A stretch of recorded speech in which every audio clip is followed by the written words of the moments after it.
So, welcome to our podcast, Being the Odds, the Lighter Side of Stroke Survival and Recovery. This, I believe, will be episode 13. So, hopefully, we're right. If not, just ignore this part. What's important is this handsome guy that's right here to my left. That's my baby, even though he's 18. That's Isaac Bear Levine, and he's going to be our guest today. So, Tracy, I would like to formally introduce you to Isaac. And Isaac, this is Tracy, and go. I'm so happy to finally meet you. I'm happy. And yeah, I'm so glad you were able to find some time to share with us. So, like I talked with your brother and your sister, you have a very different point of view because Yeah. when this happened to your mom, you were much younger than they were. Well, Yeah. comparatively. I believe I was 12 years old. Yeah. Okay. And I think me and my siblings all had very different experiences from each other with varying levels of intensity, I would assume. Okay. But for me, what I remember, my memory is not super clear on the event, but I do remember a lot of details. You know, Okay. it's an event in my life. It was a school day, and I was getting picked up by my dad. We were just circling back up to the house in the car when Dad got the phone call from Jacob about what happened. And we were very close to the house, so it was within like the next 2 minutes. We got back. Dad told me to stay in the car for a bit, so I didn't go back into the house immediately. But Dad rushed in and called the ambulance. That's what happened in general. And when I came back into the house, I came in on my own through the garage door. I remember not really understanding exactly what was going on. I remember seeing the paramedics taking Mom out of the door and into the ambulance. I was sitting on the stairs up to the second floor. I remember that. And I just remember not like feeling any particular intense emotions. Okay. But that part really stuck with me for a while. The fact that I didn't really feel anything in the moment, you know, I just saw my mom pass out on the floor on the brink of death, getting hauled out by paramedics, and I didn't feel anything in particular. No offense, Mom. No offense. Confusion. I'm sure you were just confused. I'm sure it was confusion and some just overall, just like what happened. Yeah. And then for the next few weeks, I didn't really get to hear much more on the situation. I knew Mom was stable, and I knew that the surgeries went well, and I didn't get to see my mom for a while. My dad tried to keep me from seeing Mom in like such a state. Yeah. Which is, you know, it's reasonable thinking. Yeah, he wanted to protect you. He didn't want, I mean, it's like at that point I'd already seen Mom at her lowest. It's like how much worse could it have been? So, but you know, it's okay. I still eventually got to see Mom in the hospital at the neuro, and I remember seeing you and then being like just in like this like state of just like it's bad, but it's not as bad as I thought it would be. And you know, we visited a few times. I think I only saw you in the neuro like a handful of times. And in rehab even less. I didn't see you very often until you came back home for that very fateful and that happened very distinctly in one of the visits that we took to visit you in the neuro, not rehab, because you don't remember anything from the neuro, so you're probably not going to remember this, but we played Uno very frequently with you. Yeah. In your hospital room, in the bed. We played it on the bed. Me, Jacob, Abby, Dad would sit around Dad. I don't know if Dad played every time, but we would sit around the edge of the foot of your hospital bed in chairs, and you would sit up, and then we'd play at like the very foot of your bed. And I remember there was this one particular time where like I was thinking about the night that you'd fallen, and we were playing Uno, and I just the realization that I didn't feel anything in that moment, and that I still don't feel anything in particular in terms of strong emotions or like sadness or like any kind of strong concern. Like I just had the assumption that you were going to be okay, but then I was thinking in that moment, what if you weren't okay? Why didn't I feel like concerned in any capacity? And that's what concerned me more than anything. And that hit me, and I had to process that for a while. Like this thought of why didn't I think like a normal person about the situation. I don't know if it's a normal person. Everybody reacts to But emergencies differently. yeah, but it was my interpretation of what a normal person should have reacted like in more of intense sadness or Right. concern, Or panic or panic, and yeah. I didn't react like that. Maybe you just thought that I'm a superhero and I'd be okay. Yeah. I don't know what was going through my head. It was so long ago at this point for me. I had a Right. very Mhm. different point in my life, Yeah. and I just don't know what exactly was going through my head. Only what I can remember. Right. What I find so interesting about your telling of the story, and listen, first of all, I want to say that I feel very strongly that whatever you feel and however you reacted is the way it's supposed to be, because that's you. There is no Mhm. shit.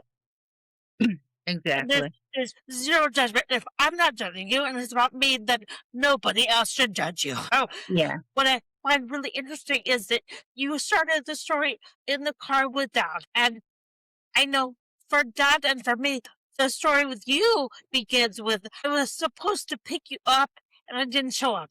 You called Dad. And that kind of like triggered Jacob that finding me and Dad going to get you. The fact that you left what I consider to be a pretty significant part of the story about you out is so I find that really interesting. But you know what? Like I just said, like whatever part of the story speaks to you and whatever you feel is what you feel. And that's good. And remember, you were 12. So a Right. 12-year-old, how a 12-year-old perceives things is very different than a teenager or a young adult. So I think whatever you were feeling was valid. I know 12-year-olds that would probably react exactly like you, like, what is going on? But I guess you had like a sense of calm and just that, yeah, you thought maybe it was just another one of those headaches that she's been having, like Abby had explained. But maybe you were just like, she's going to be okay. Like, this is just something that has to happen. And, I get that.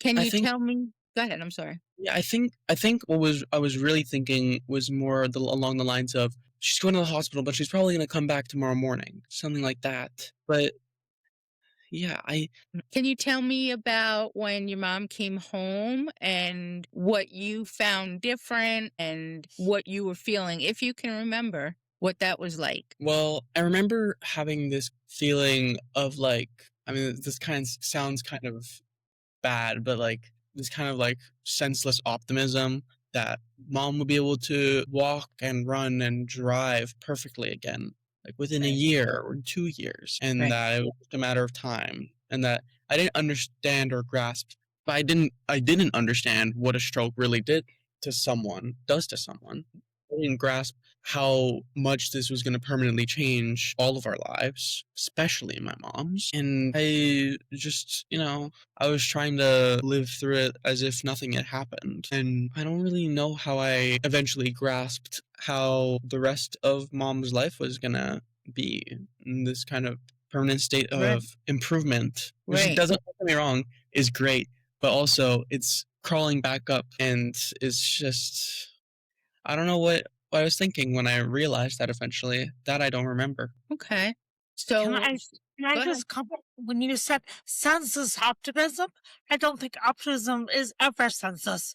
I think maybe sometimes there can be some realities that kind of tap it down, but I think optimism is a wonderful thing. I'm not surprised that you're my kid that you could say that. Yeah. I mean, I could imagine you just being like, all right, yeah, she's going to be able to pick me up from school and take us here and there. And, like you said, you never knew anybody that had a stroke or any kind of brain injury. So I you didn't just even took a day. see anything about it online. I didn't know anything about it.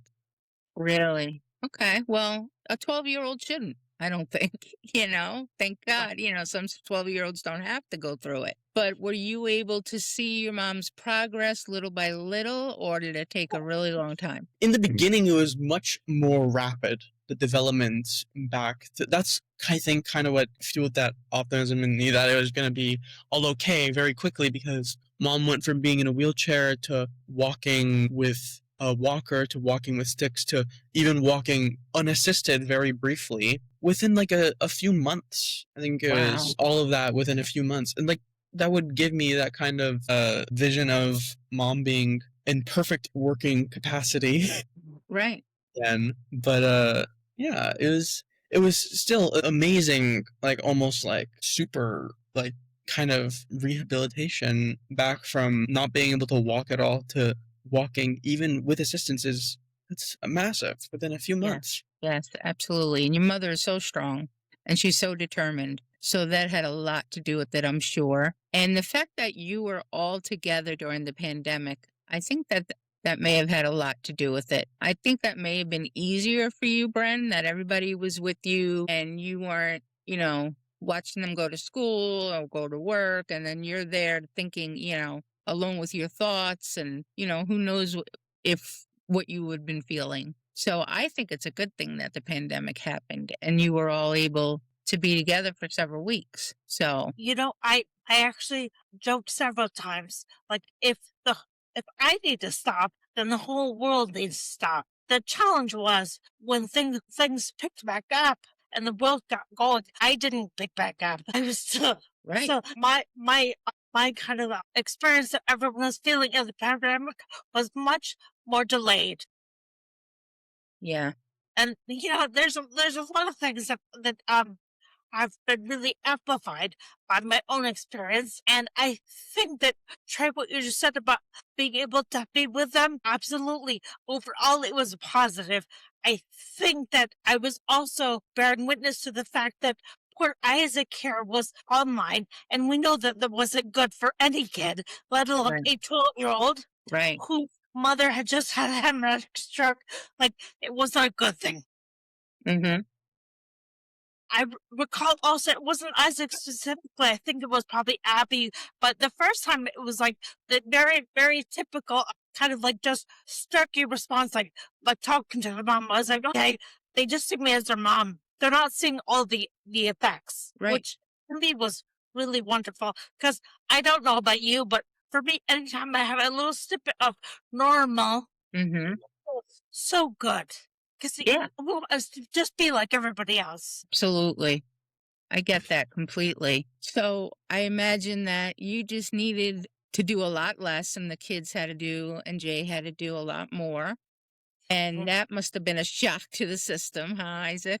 The things that you were used to your mom just doing. And, you guys had to work as a team to get everything done and, to see that the house was staying together and you guys were eating and you didn't really need to go anywhere. But I could imagine that for a 12-year-old, that must have been difficult, but you made it through, which is fantastic. Yeah. So at that point, when you were ready to go back to, well, no, the schools didn't open up till when in Yeah, Canada? I was stuck online for an extra year. Wow. and a Yeah. few years. Well, I mean, I wasn't stuck. It was more of an option just for Okay. safety. Because mom's immunocompromised. Yeah. Just I don't know. Are you? We had, because there was so much we didn't know about things. I think it It's was just been the worst. really more driven by Jay. Like, he was so worried that Isaac would get COVID and then bring it back to me, and Right. we didn't know kind of what was going to happen, right? Yeah. Like, that there was Nobody did. the But challenge with that. Looking back, hindsight is 2020. If I had to trade a potential risk of me getting COVID from Isaac or him going and having a more typical experience in school, I would have absolutely voted for that. Right. But what do we know? None of us knew, right? We were all just Yeah. thinking, We thought COVID was going to kill everybody. Like we had no idea. right. So yeah, the kids here had to be online for a while and then they opted, whether or not they should go in or not. And some did and some didn't. And both were okay. I do feel bad for the kids who had to be online. My nephew was in 10th grade, I believe. And my so, they were missing out on circle time and things like that. But, I felt bad for everybody. So did you find it difficult when you had to do your studies and do the online classes? I mean, in terms of the academic side, it was actually easier. I think that was like the year I got the best math grade I've ever had. Wow. But in terms of the social aspect of school, which that year, then the year prior, just the 2 years that I was online, they like significantly impacted my social capabilities, just my overall like demeanor of like, I used to be more outgoing and like Mhm. what's the word? Trying to remember the word. Like Like, interacting with others, yeah, social. like I was more social, Yeah. and then after or during the pandemic, I switched to more um like Introvert. antisocial, Yeah. Introvert. introverted. You're Uh, more introverted. I think that happened to a lot of kids, honestly.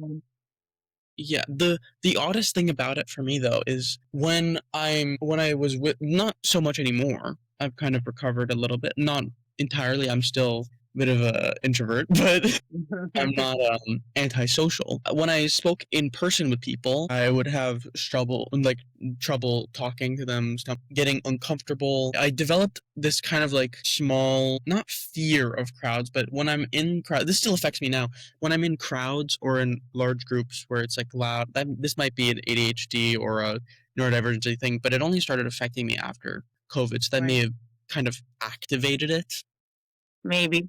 where I get like cold sweat Yeah. and I So you get shake, some anxiety some when you're, anxiety in yeah. crowds and stuff. But when I talk with people in person, that happens to me. But Okay.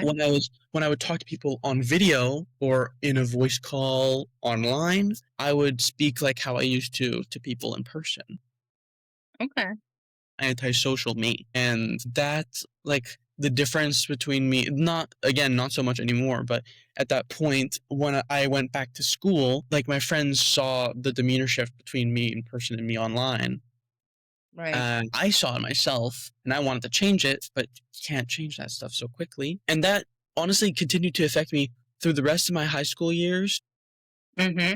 Up until my last year, maybe halfway through the year, I got more social and I made a larger friend group. But again, I wish I had made those friends earlier in the year because now I'm unable to talk to them so frequently. Right. And then I was like more social. But as soon as I went to CEGEP, my first semester of CEGEP, I went back to being antisocial because I'm in large crowds, people I don't know, Right. in a school that I don't know so well. So you kept And more to yourself. yeah, Okay. Some people so are like that. And that's okay. I lost my train of thought. I was going to ask you something. So, when your mom was home, and, I think what happened to you affected a lot of kids, and we'll never know the true effect of what the pandemic and these kids being online really is going to be in the future. I mean, it was huge. But you were home with your mom. Were you able to spend time with her during her rehab at home?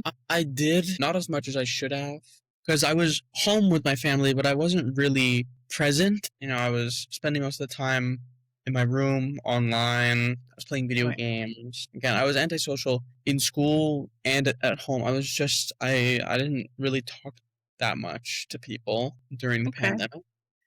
I went on walks with my mom occasionally outside. I spent some time during dinner. During the pandemic, I don't know at what point, there was an amount of time where we didn't really do Shabbat that much, like where we wouldn't really have like a weekly family dinner. We didn't Right. really do that for a bit, but we started picking up on doing that again some point during the pandemic. I don't remember exactly when. I'm correct about that? Or, Yeah. um, Okay. Yeah, I um, get that. and Did you have a friend or somebody that you could process things with that was going on at home? Like Jacob told us that he didn't tell anybody. He didn't talk about it for a long time. I didn't talk about it for a long time either, but um eventually, like, it was only in the past maybe year and a half that I started really like fully processing what it had affected me so heavily during the pandemic, which Mm-hmm. included my mom's stroke as well as the social and societal implications of the pandemic on Yeah. my age group, on every age group of children. It affected every age group differently, but equally horribly. And I think Absolutely. among the age groups, I was probably one of the luckier ones, despite the fact that what happened to me seriously affected my social abilities. But for some people, it ruined relationships or Mm-hmm. strained relationships. It damaged their academic abilities. Mm-hmm. There's a list of so many things that this pandemic did to people But you mentally. did great in math. Yeah, So I that's apparently did important to great math. mention. I think if I'm correct me if I'm wrong. I don't think you'll know, but I'm pretty sure they were giving the hybrid students a bit of a pass. Yeah. So can I just say something I find so interesting because Trey, I know you and I have talked a little bit about perimenopause and menopause. And so I find it so interesting, like it's happening no matter what, but it's amplified by the stroke. So when I hear women talking about perimenopause, I'm like, try it after stroke. Yeah.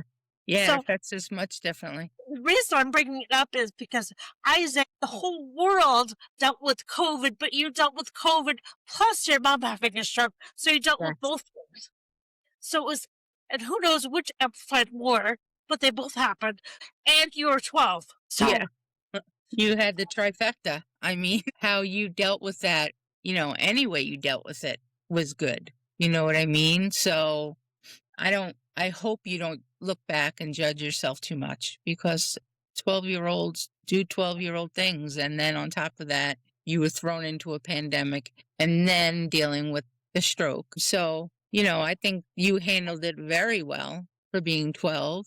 I mean, I think a lot of 12-year-olds would have just shut down completely, maybe not even wanted to participate in school at all. There's so many different directions you could have gone on, but you made it through. And I don't want you to think of yourself too harshly because I think you really must have done a great job because your mom continued to heal. And the rehab, I mean, even in the last 2 years that we got back together, connected, she's come so far in so many things. So that your being there had to play a role, I'm sure, Bren.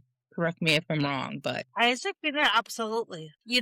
Clearly things happening at the age of when you were Isaac when it happened at 12. Like I'm not sure there's a very good age for it to happen, but that was a really tough age. yeah. However, what I will say, the really messed up kind of advantage of you still being with us is I think you've gained so many lessons. And I wouldn't say for me particularly, but I know for sure Dad and yourself just living in the situation, you have gained so much. And when I'm not, this isn't hyperbole when I say if I ask Isaac something, how often he says, sure, no problem. Like honestly, Wow. a dream. When to hear, Wow. You're so lucky. My gosh. yeah. What if I just said no to you? Yeah. How do you say no to your mom like that? That's great. So you guys really worked as a team, I'm sure. And did you have any rehab, like physical therapists coming to the house during that time, or were they not allowed? Or Well, there was a physio that came outside, so you probably weren't interacting with her at all. You did physiotherapy like activities in the gym in our basement. gym, I remember. Basement and outside, yeah. I also Okay. did like eye training things. I'm trying to remember that. oh yeah. yeah, Yeah. absolutely. And then with speech, did you have something online, or was someone coming to help you with speech therapy? No, No speech therapy. you did all this. Figured out how to speak eventually. Yeah. Wow. Well, and in fact, when I went to it was at the inpatient rehab, which I was out there for very long, but I remember Jenny, who I don't know if Jenny will be a guest, I hope so, but Jay's sister was with me, and I remember her going with me to the speech therapist in the rehab, and this woman didn't have any idea what to do. Oh Lord. And then we would leave, and Jenny'd be like, "A waste of time." We could have Anyway. used flashcards and books and gotten more done. Pretty much, but it's okay. Yeah. And that's like when we were talking with Damien, that's where patience is so essential because you gotta just keep working, just keep building. And sometimes I feel like I have Everest in front of me and someone handed me a teaspoon and said, here, move this mountain. Yeah. Okay. I'm Yeah. gonna 1 teaspoon at a time. I'm just gonna keep moving. However, to bring it back to Isaac, have my kids, to have my youngest, even though my baby's taller than me, to have my kid with me and a part of life and to be able to celebrate those. I know you talked about, Trey, like those moments I hold so dear. Mm-hmm. Being able to have just the simplest things, just have time together to have a conversation. Because I don't say it out loud, but I for sure think I could not be here for this. So Right. it's such a gift. I know, and I know. I think I was expressed before, like, oh, when you cry, you're gonna cry. She's much more You know, emotional. but it's okay. But I think he's patient with. Are you patient with me? Is you're patient with Yeah. me, right? I mean, you're patient with me. Okay. Oh. Cause Father. Well, I think all of you had to learn patience because everything changed. So watching your mom get better and better, it took time. But again, you also thought it was very quick as far as, walking and stuff. So you never know how rehab's going to go. But yeah, everyone has to be patient with each other. So I think it's great that you were by your mom's side, helping her through it. And I just wish that you had somebody to lean on to say, this is going on. This is how I'm feeling. Because I think that's important too for family. And according to Jacob, it wasn't until he met his girlfriend, correct? That he said he really started opening up. I mean, So, pretty much same for me as well. yeah. Yeah. Okay. So you met your girlfriend A year and a half online? Oh, a year and a half ago. in Okay. school. In school. Oh, okay. In my CGIP class. It was like a digital art class. Nice. So at least you have somebody that you can really process things with. That's really important. So tell me about school. What are you studying? Study at Dawson College. Mhm. I do interactive media arts. So interactive art pieces, video games, installations, music, all the work. Gosh. Can you create an intro for our podcast? I mean, I could. I could. Yeah, I'm really bad at things like that. I'm using AI and I still can't get that correct. We need like a 10-second intro, something really cool, and I'm not that creative. So maybe we can lean on you for that. I wouldn't mind. Yeah, that would be great. All right, we'll talk more about that later, but that would be great. But Isaac, would you have any words of wisdom or thoughts for some other kids, maybe 12, 13, 14, going through what you went through? Well, it's about putting yourself in as many groups of people as possible to find your people. You're not going to find them so quickly, but when you do, you're going to have the kinds of people that you need to get through situations like that. You can't do it alone. Right. God knows I tried. You're right. It didn't work until I found friends and people who actually respected me, listened to me, and I listened to them. Fake friends, that's a big problem for children, teenagers now. Yeah. People, they make friends for simply the reason of popularity or to gain something of material value rather than for having people that you can rely on and people that can rely.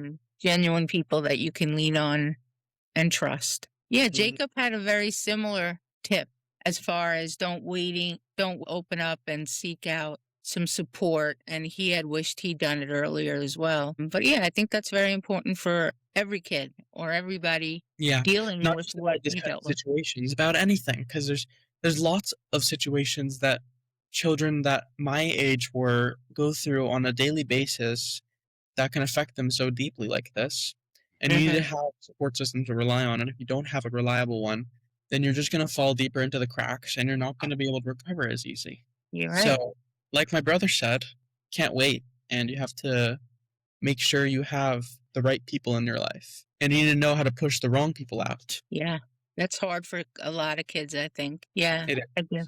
Yeah. Well, is there anything else you'd like to share I mean, about nothing this one? and We covered everything. Well, we usually end our episodes with a tip of the day, so I think that was a fantastic tip of the day. Bren, do you have anything to add as a tip? Not as a tip, but as a thank you. So Isaac, because we kind of joke with Abby and Jacob about, did I traumatize them? So I used to joke when you guys were very young, like, I don't know how I'm going to mess you up, but I'm going to mess you up. So you're going to have therapy. So I apologize for how I messed you up, either this situation or anything else I've done. So thank you for being patient with me, and I love you, and thank you for sharing it. This, I'm confident you are helping someone listening. So thank you. Yes. Thank you so much, Isaac. So with that, we are wrapping up our segment with Brenda's kids. And I'm so happy that we got to talk with each one of them and see their points of view, because everyone was a different age and going through very different things. And Isaac, I think you turned out pretty darn amazing. So don't look back and regret anything. And now, who knew you when this was happening that you were gonna one day make a podcast, Angel? Yeah, there you go. See, you're moving on up real fast.